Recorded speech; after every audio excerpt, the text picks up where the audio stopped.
My name is Alex, and I've been working as a digital security consultant for almost 6 years here in Los Angeles. Part of my job involves analyzing cases where people were victims of crimes that started through online platforms, especially dating apps. What most people don't realize is that these apps, which promise to connect you with your soulmate, can also be the gateway to some of the most disturbing experiences someone can imagine. Today I'm going to share with you 5 real cases that came to me, and I guarantee that after hearing these stories, you'll think twice before going on a date with someone you met online. The first case was reported to me by a woman named Jessica, 29 years old, a nurse who worked the night shift at Cedars-Sinai Medical Center. Jessica had signed up for Bumble a few months earlier and was talking to a guy named David, who claimed to be a resident doctor at the same hospital where she worked. For 3 weeks, they exchanged messages every day, long and detailed conversations about medicine, about life in the hospital, about the difficulties of the profession. David seemed to know the hospital environment perfectly, knew the names of departments, knew the protocols, even managed to make inside jokes that only someone who really worked there would understand. Jessica was intrigued because she had never seen David in the hospital corridors, but that wasn't so strange considering that Cedars-Sinai is huge, and she worked mainly during the night shift. After weeks of conversation, David suggested they meet for coffee before her shift started. He knew Jessica's schedule perfectly, knew she always arrived at the hospital at 10 at night, and suggested they meet at 9 at the Starbucks, located in the hospital's basement level. Jessica thought the idea was perfect because it would be a safe, public place, and she wouldn't need to be late for work. On the scheduled day, she arrived at Starbucks a few minutes before 9 and waited. David didn't show up. She sent a few messages asking if he was on his way, but got no response. After waiting for more than half an hour, Jessica decided to go up to her floor and start her shift. But here comes the part that gave me chills. When Jessica arrived at the nursing station, her supervisor came to her with a very serious expression and said they needed to talk. Apparently, during the last 20 minutes, someone had called the hospital 5 times in a row, asking specifically for Jessica, saying he was David, and that he was worried because she hadn't shown up for their date. The strangest thing is that this person knew exactly where Jessica worked, knew the direct number to the nursing station, and even knew details about her work schedule that she hadn't even mentioned in the app conversations. The supervisor found everything very suspicious and asked Jessica to verify if she really knew this person. It was at that moment that Jessica decided to investigate more deeply who David was. She asked the Human Resources Department to check if there was any resident doctor with that name in the hospital. The answer was no. Not only was there no David working there, but there was also no resident doctor who fit the physical description he had given Jessica. Even more disturbing, when she went back to the app to confront him, David's profile had simply disappeared, as if it had never existed. All the conversations, all the messages, everything had been deleted. The second case was reported by a man named Marcus, 31 years old, who worked as a software engineer at a company in Santa Monica. Marcus had met a girl named Lisa on Tinder, and they had arranged to meet at a restaurant in Beverly Hills. Lisa seemed perfect on paper, intelligent, successful, with interests similar to his. For 2 weeks they talked daily, and Marcus was really excited to meet her in person. On the day of the date, Marcus arrived at the restaurant a few minutes early and waited at a table. Lisa sent a message saying she was arriving and asked him to wait for her in the parking lot because she was having trouble finding the restaurant. Marcus found it a bit strange, but decided to help. He left the restaurant and went to the parking lot looking around for Lisa. That's when she called his name. Marcus turned around and saw a woman approaching. But something was wrong. Very wrong. The person coming towards him looked nothing like the photos Lisa had sent.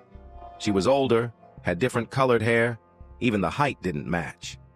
When Marcus showed confusion, the woman laughed and said she had used old photos on social media. She insisted that they get in her car and go somewhere more private to talk better. The whole situation made Marcus extremely uncomfortable. He politely declined the invitation and said he preferred to stay at the restaurant as they had originally agreed. That's when the woman's expression changed completely. She became visibly irritated and started insisting more aggressively for Marcus to get in the car. When he refused again and started walking back to the restaurant, the woman shouted something that made him stop in his tracks. She said his complete home address, including the apartment number.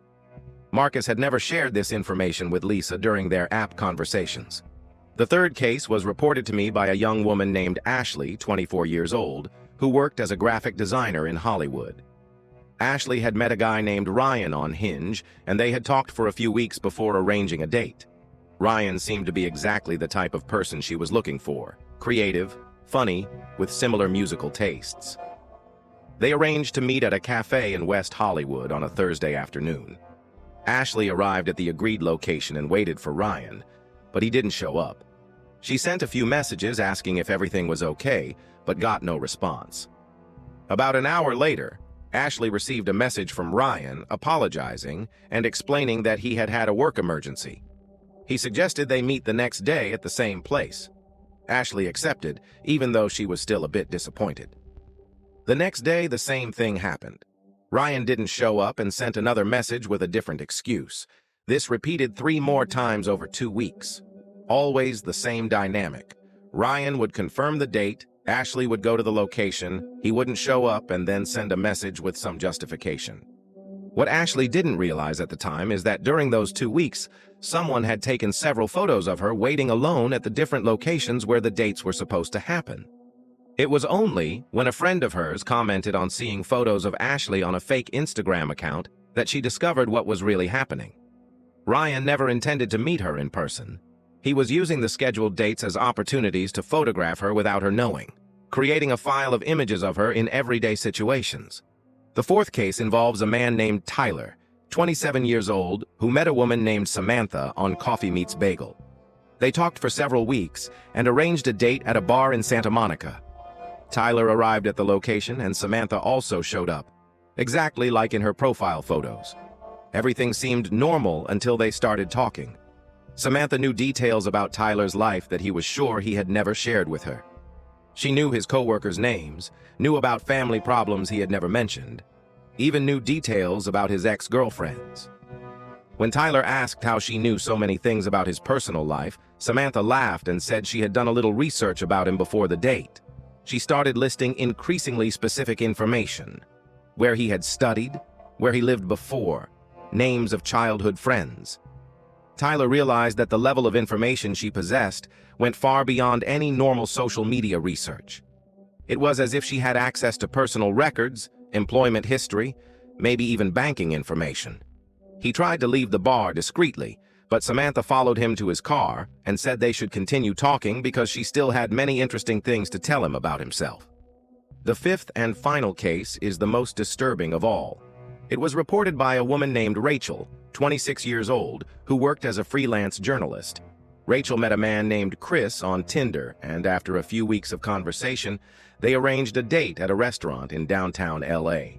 Chris seemed perfect, intelligent, well-articulated, with a stable career as an architect. During dinner, everything went perfectly. They had chemistry, the conversation flowed naturally, and Rachel really thought she had found someone special. At the end of the night, Chris offered to take Rachel home. She accepted, and they walked to his car, a well-maintained black sedan. During the drive, Chris was being a true gentleman, asking questions about her career, showing genuine interest in getting to know her better. But when they stopped at a traffic light on a less busy street, Rachel noticed something strange in the glove compartment. It was slightly open, and she could see part of what looked like photographs. Curious, she asked Chris about the photos, and he quickly closed the glove compartment, saying they were just work documents. A few minutes later, when Chris stopped in front of Rachel's building, she thanked him for the night and was about to get out of the car when he stopped her. He said he wanted to show her something and opened the glove compartment completely. Rachel felt her blood freeze when she saw the contents. There were dozens of photographs of different women, all appearing to be between 20 and 30 years old, all in situations that looked like romantic dates. But the most frightening thing was that in several of the photos, the women appeared unconscious or in altered states of consciousness.